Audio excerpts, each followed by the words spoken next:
নানা কারণে বাধাগ্রস্ত হওয়া সিলেট বিয়ানীবাজার চারখাই শেওলা মহাসড়ক উন্নয়ন প্রকল্প দ্রুত বাস্তবায়নের দাবিতে বিয়ানীবাজার উপজেলা নাগরিক কমিটির উদ্যোগে স্মারকলিপি প্রদান করা হয়েছে। বুধবার দুপুরে সিলেটের বিভাগীয় কমিশনার বরাবরে এই স্মারকলিপি প্রদান করা হয়।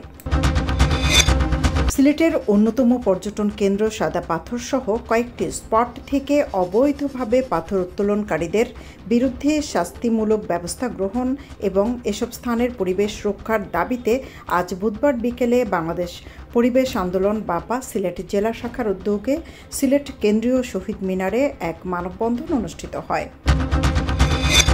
জাতীয় দাবা চ্যাম্পিয়নশিপের ৪৯তম আসরকে সামনে রেখে সিলেট জেলার বাছাই পর্ব শেষ হয়েছে। বাছাই পর্বের আঞ্চলিক জোন পর্বে সিলেট জেলা মহিলা বাছাইয়ে চ্যাম্পিয়ন হয়েছেন বালাগঞ্জ উপজেলার দাবাড়ু প্রত্যাশা রায় লোপা চ্যাম্পিয়ন হওয়ার গৌরব অর্জন করেছেন। নর্থ ইস্ট ইউনিভার্সিটি বাংলাদেশের কসমিক রে পরিচালিত মিউজিক স্কুল নবাগত শিক্ষার্থীদের জন্য বাদ্যযন্ত্র শেখার এক কর্মশালার আয়োজন করে। বুধবার বিশ্ববিদ্যালয়ের অডিটোরিয়ামে দুপুর থেকে বিকেল ৪টা পর্যন্ত এই কর্মশালা অনুষ্ঠিত হয়। কুলাউড়া শহরের যানজট নিরসনে সিএনজি অটোরিকশা নেতৃবৃন্দের সাথে এক বৈঠক অনুষ্ঠিত হয়েছে।